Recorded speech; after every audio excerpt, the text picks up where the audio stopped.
If you're a Jeep owner, you know that little pit in your stomach when a new light pops up on the dash? Well, today, we're going to tackle one of the most common codes head-on so you can get back out there worry-free. So, there it is. The check engine light is glowing. You've grabbed your scanner, plugged it in, and it spits out this code, P0202. What in the world does that actually mean for your Jeep? Don't worry, we're going to break this down piece by piece. Ah, yes, that little glowing engine symbol. It has a real knack for ruining a perfectly good day, doesn't it? But, try to think of it less as a problem and more as a clue. It's your Jeep trying to tell you something specific. And our diagnostic journey starts right now. So that code is P0202.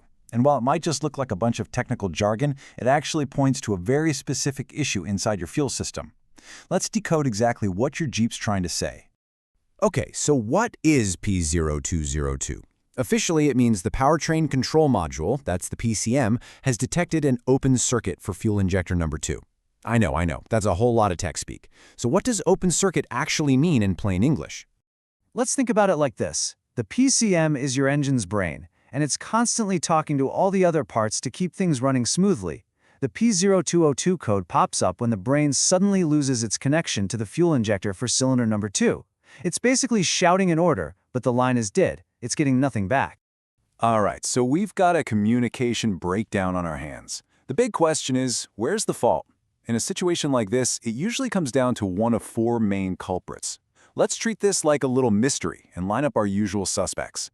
And here they are, our 4 main suspects. The first 2 are all about the wiring.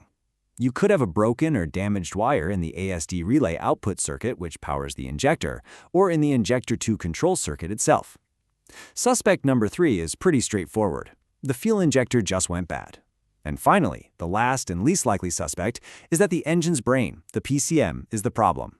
Now, with 4 possibilities, the most important question is, where do you even start? Look, you don't want to just start replacing parts at random. That gets expensive, and it gets expensive fast. The key here is to follow a logical, step-by-step process to hunt down the exact failure. Here's your game plan, from most likely to least likely. You always start with the wiring. Why? Because it's the most common culprit and usually the cheapest fix.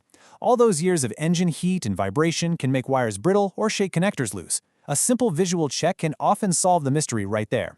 Now, if all the wiring looks solid, then your next suspect is the injector itself, and only after you've ruled out both the wiring and the injector should you even think about the PCM. It's the least likely to fail and the most expensive to replace, so you save it for dead last. Okay, you've got the theory down pat. Now let's turn all this into a simple, straightforward action plan that you can take right out to the garage with you. So, let's boil this all down, shall we? 1. P0202 means there's a communication error with fuel injector number 2. Simple as that. 2. Your first move, always, is to check the wiring. It is the number 1 cause of this code. 3. If the wiring gets a clean bill of health, then you can start looking at the injector. And 4.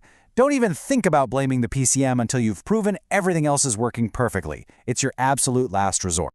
So there you have it. You're armed with a clear diagnostic path. You're not just staring at a mysterious code anymore, you have a roadmap.